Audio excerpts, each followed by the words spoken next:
In front of me is Oppo Pad Air, and today I would like to show you how you can switch on or off automatic screen rotation on this device. You need to start by opening Tab menu.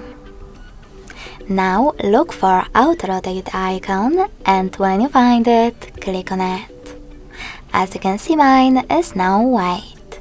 That means that auto rotation is disabled, but you can always enable it by choosing the same icon again. You can also go into settings, scroll down just a bit and tap on display and brightness.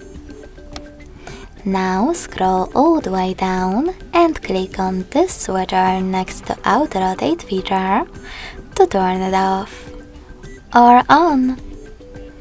Thanks so much for watching. If you enjoyed this video, smash that like button, comment and subscribe. Bye!